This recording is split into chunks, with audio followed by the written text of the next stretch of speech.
Hello, all you positive heads out there. It's so good to be back with all you beautiful reflections of the one source consciousness that creates and animates all things.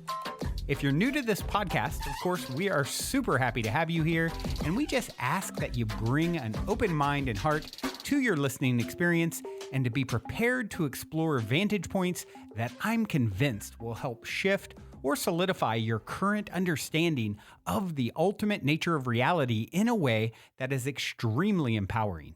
Speaking of exploring powerful perspectives, I would like to gift my book, The Golden Key, Modern Alchemy to Unlock Infinite Abundance to you at goldenkey.gift, where you can get the audio or ebook as my gift to you by using the code POSITIVEHEAD at checkout.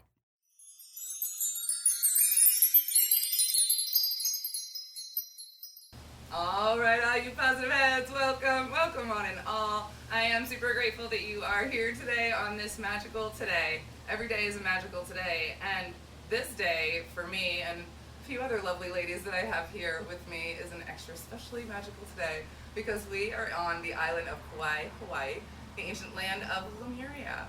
And so I want to welcome Suzanne Spooner, Julia Cannon, Monica Dunn, Tracy Mahan, and Sarah Breastwing Cosme. I have a whole group here today. Welcome, you guys. Thank you so much for joining me. So you may hear some ocean sounds and some swaying of the palm leaves, and maybe if you're lucky, you'll hear this little gecko observer sing a little song, or maybe some of these tropical birds. We'll see what you hear, but we wanted to bring the sounds of Hawaii to you today. And one thing that we were just talking about before we started, we're all QHHT practitioners, and when we take people into sessions, oftentimes clients will see a beautiful, peaceful place in their mind. And it often looks like Hawaii, just like this place. The beautiful turquoise waters, the healing turquoise waters. And wow, this place really just feels magical, doesn't it? Mm-hmm. Let's talk about how it feels here, this ancient land of Mu, Luminaria. Go ahead, Suzanne, tell me what you think. Well, it's as peaceful gets, and the people are so happy. I mean, who would not be happy living in a place like this, right? So, I mean, you're just surrounded by nature, and everything seems to be in balance, and the energy feels great. And you know what you just reminded me of? Julia, will you tell us about that sacred mountain that's been... Oh, yeah, I was going to. Good. That was my plan, yes. There is a mountain here, and actually we were in the middle of several mountains today. And this one was talking, the one to my left was just doing that major talking, and it's like, it's talking to you, but you don't know what it's saying, and it's just something, but it's something like very important. It's like, I've got so much to tell you. It's that kind of importance. Then there was a mountain over here that was, all of a sudden I started feeling something at the base of my neck. I'm like, okay, that's doing something different. They're different mountains. They have different things that they affect. They have different things to tell. It is magical. Interesting. That's Yes. really interesting. And you also just reminded me that each of the islands here in Hawaii have their own energies we've been learning. Yes, yes. And this is the Garden Island. I think they also call it the Mother Island. Wow. Do you know why they call it the Mother Island? Well, I'm trying to probe back into my memory banks, but I think it has something to do with Lemuria. They know that this island is part of Lemuria, and they'll tell you.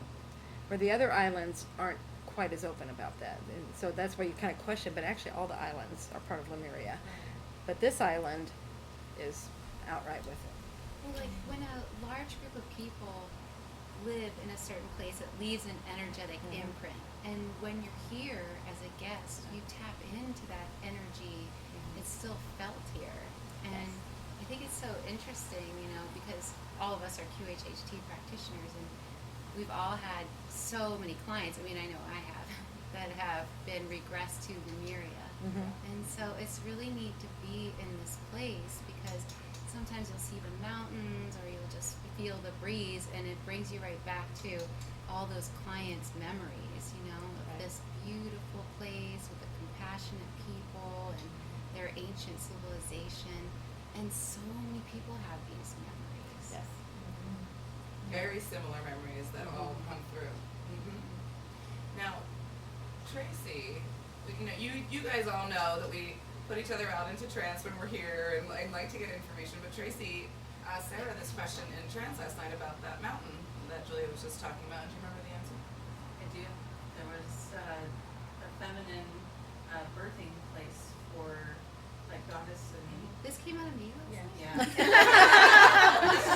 She doesn't remember when she does this. And that's very common when we do these kind of regressions and stuff. But yeah, you were talking about how the land in this particular mountain was holding a birthing, like a space for the women and the goddesses and the goddess That could be why energy. it's called the Mother Island. That's Oh, I thought exactly that.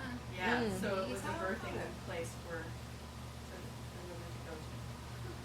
And the birthing of the goddess. Birthing of the goddess. That's Well, the fascinating. women in Lemuria used to pass knowledge down from the mother to the daughter. So women were the natural leaders here. It was a matriarchal society. And it was something they would pass down through the subconscious. So they never had to tell their daughters any information. But this information was really powerful because it would be things like which plants were medicinal, which plants could be hallucinogenic. And that was so important back then that that's why they were the natural leaders. Wow, that makes a lot of sense. Beautiful. Absolutely. And yeah, you feel the embrace of that mother energy when you come into the island here. And it's very grounding for me. It's been grounding and calm and peaceful and fun. And it is fun to feel the different energy of the islands. And I haven't been to this one before, so yeah, it's very peaceful and very beautiful beyondly. So The one thing I've really noticed, especially this time on this island, it's my first time to Hawaii also, and what I've really recognized is how much respect there is for the land, and so much respect and honor for the mother, really, and that is palpable here, and that's been such a beautiful experience, and you feel held, and you can feel the energy of the goddess here, and it's just so powerful. I remember the conversation we had yesterday. Is it yesterday? We had at breakfast, and from the person we met at the hotel, and she was telling us about things like that. How with the last 2 years, they've had essentially a reset where they could get back to that very premise because there was so much tourism, things like that, that it kind of pulled away a little bit, and now they've been able to do that, get back to that, and hold it and keep it there, even though tourists come in. Now they can. It was see like the a cleansing Yes. of the island. like a sacred reset. Yes. Well, the fish came back, she said. Yes. Yeah. Wow. Oh, that gives me chills. Wow. Mhm. Yeah. Yeah, it's nature just reset herself in this magical place. Coming in here on the airplane, what did you guys feel when you first saw the island? Oh, except for Tracy. My bad. I'm wondering why she's cracking up over here. We're not going to tell that story. Tracy didn't get to see the island, and it's okay. She's going to see it on the way out, maybe somehow. That's right. But on the way in, I was fortunate enough to be able to see the south side of the island as we flew in, and the feeling that I had was exactly the feeling that I had when I first saw Mount Shasta. It took my breath away, and the feeling, I can't explain the intensity of that feeling. So that alone gives me goosebumps. And that connection, and it didn't hit me right away, but the Luminarian connection to Shasta. Maybe we can talk about that for a little. Well, a lot of clients under hypnosis will say they remember when they were escaping Lemuria, and it took them a couple months by boat, but a lot of them went to Mount Shasta, California. And when they got there, it took them a little while. They stayed on the beach for a while until they felt they felt this energy within the mountain there. And so they went into the mountain, and in the mountain they noticed there was this beautiful room of calm, and it had all these different crystals. Well, as they started exploring, they realized there were very special, powerful crystals in there that were like catalytic, they had special converters that were using the movement of the Earth through the Milky Way galaxy, and actually they were able to use it for food. And they started a new civilization within that mountain, and they're in and out of the mountain. They go in and out of dimension there still today. And that's a very strong tie to this island, because those are that's the same energy that would be here. That's the same civilization. Okay, and with that, I'm getting this whole bunch of download stuff, because I'm kind of asking questions like, okay, that's a long ways away from here. But they're like, oh, but it wasn't back then. Oh my gosh. Yeah, and it's like, and there was a lot more land, Yeah. and yeah, there may have been some water there, but these were all connected, Yeah. and so that's why that's what's there is Oh, what's that here, makes sense. because they are one land. So yeah, Wow, fascinating. yeah. So you just brought up something interesting that I think that maybe we should get into just a little bit more, that interdimensional thing and popping in and out. Well, humans are multidimensional. They just don't know that. They leave their body and go to different dimensions when they're sleeping. But like beings like Sasquatch, or even the humans that went to Mount Shasta, go in and out of dimensions. And shamans know how to go in and out of dimensions at will. It's something they practice since birth. But one of the really interesting things that I think is interesting is that the survivors of Lemuria that went to Mount Shasta can go in and out of dimensions, and they have ascended because of this. So they come back to be like, to you, it's almost like the 100th monkey effect. So by them already ascending, if they come back, because they were able to do that, then as this large group of us can ascend, if that makes sense. I don't mean to... It makes a whole lot of Yeah, sense. And confusing. it makes a whole lot of sense to this audience, because I talk about group consciousness and the collective thought all the time. So if they listen to this podcast, it should make sense. Well, the only other thing I'd add to that too, which I think almost anybody can relate to, is when we lose time. Sarah and I were driving today, and we got to talking about a really interesting subject, and we're going the opposite way on the island. We how do we get here? And you do. I think all of us have those moments. We don't understand what's happening because we're not told about it, or we don't talk about it. We think it's a weird moment or something. Gosh, I swear to gosh, it was 30 minutes earlier or later or whatever. So I think once we start opening ourselves to the ideas that time doesn't really exist, and if it's a simulation, if we're all powerful creators, and this isn't the 3D physical experience that we've been told.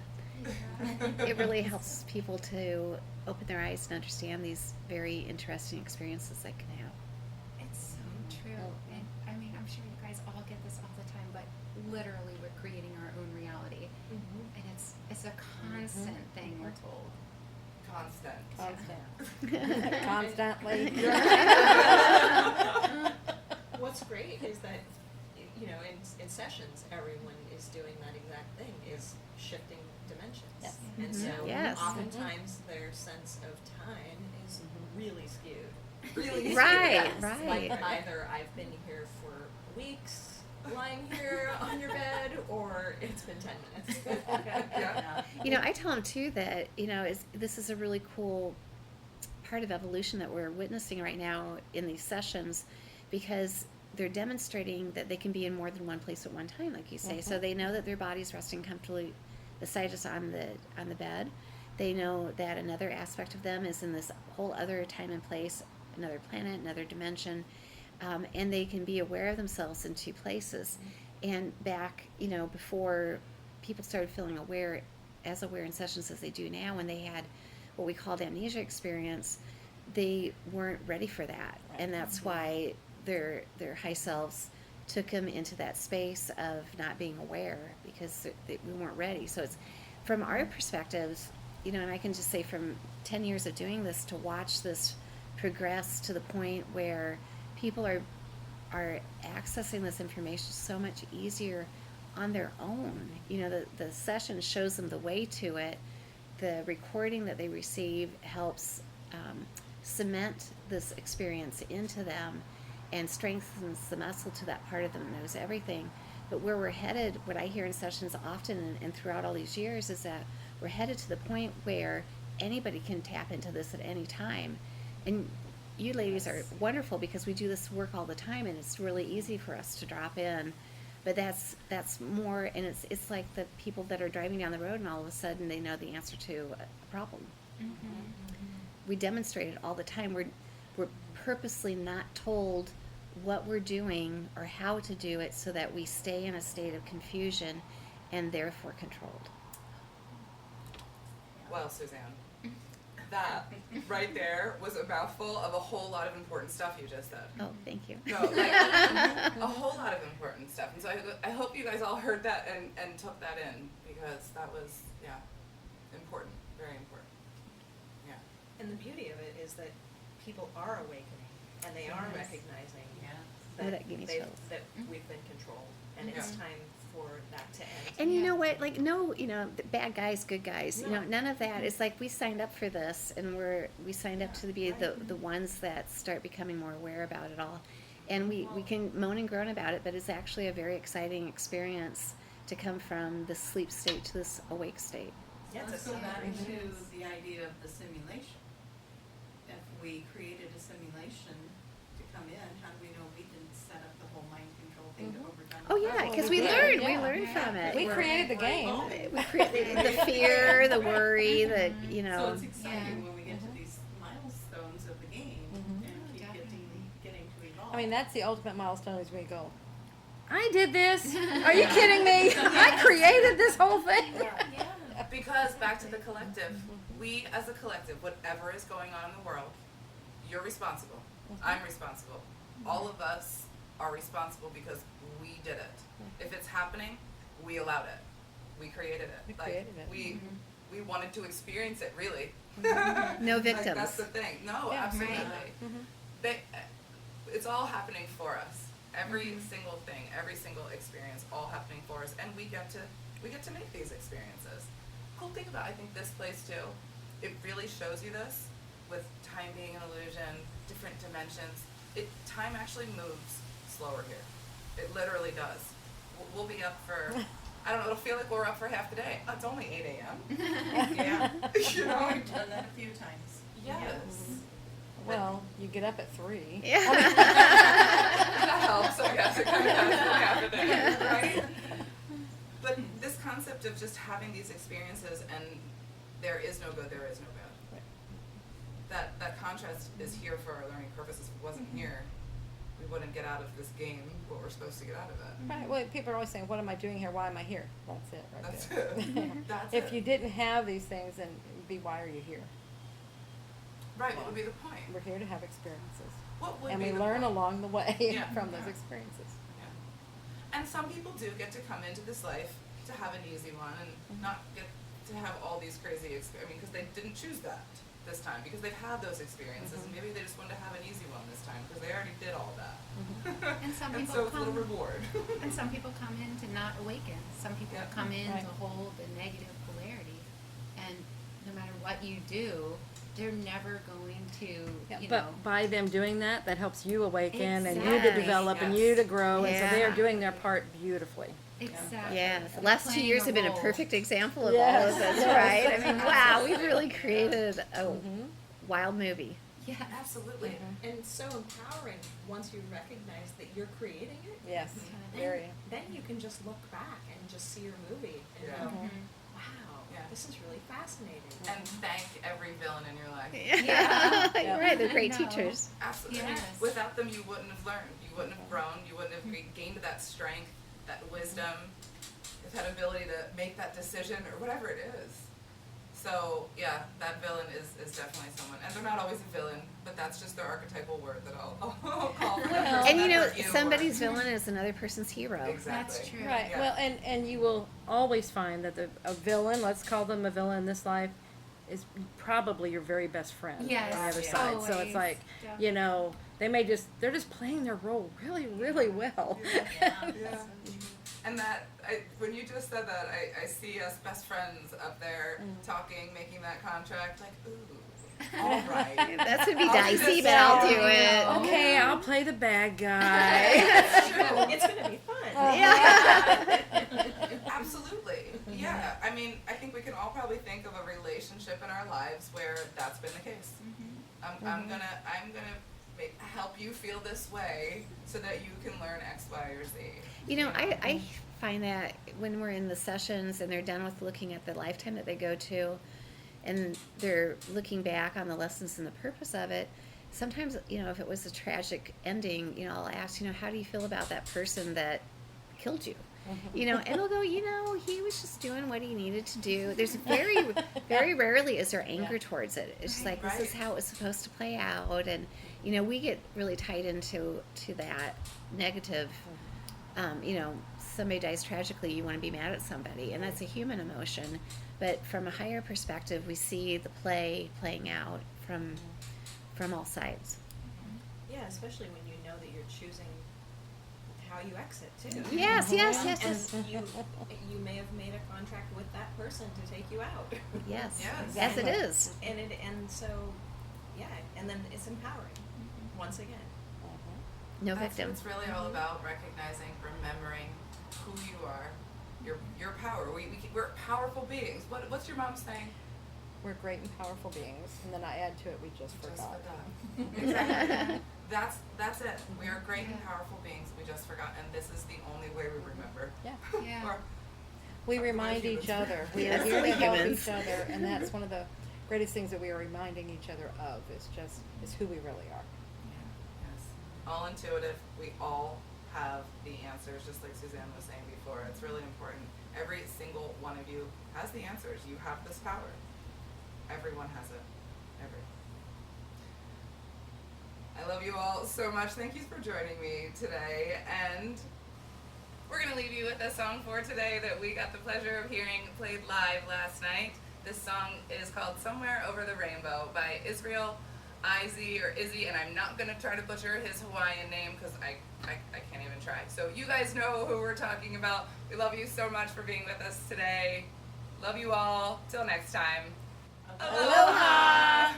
Also, before we cue up today's song, as a quick reminder, don't forget to download the Golden Key audio or ebook as my free gift to you at goldenkey.gift using the Golden Key code POSITIVEHEAD.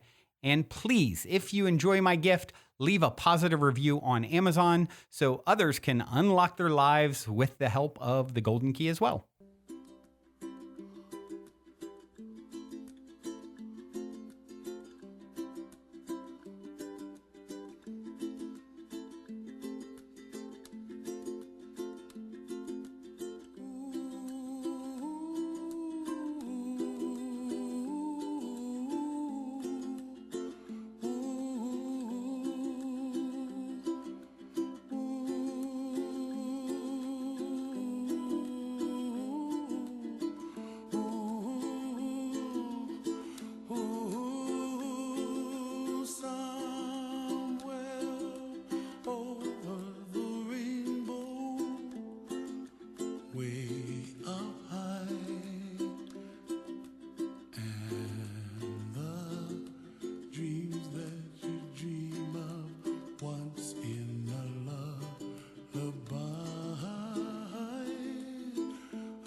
Dream that you did to, oh why, oh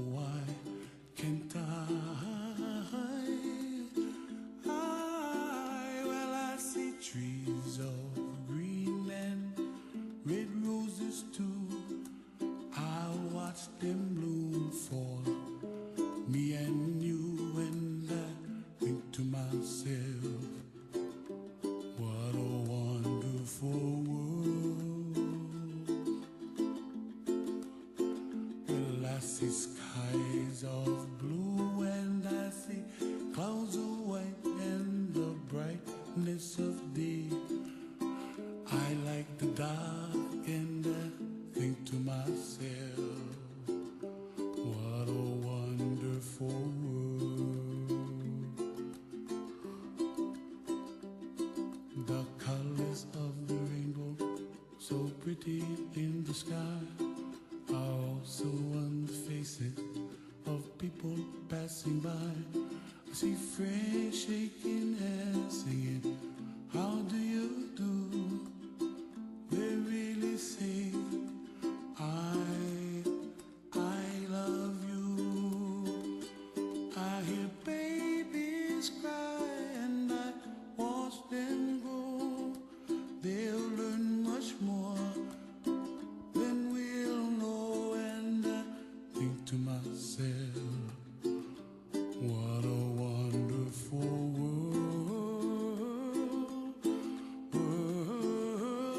Someday I wish upon a star, wake up where the clouds are far behind me,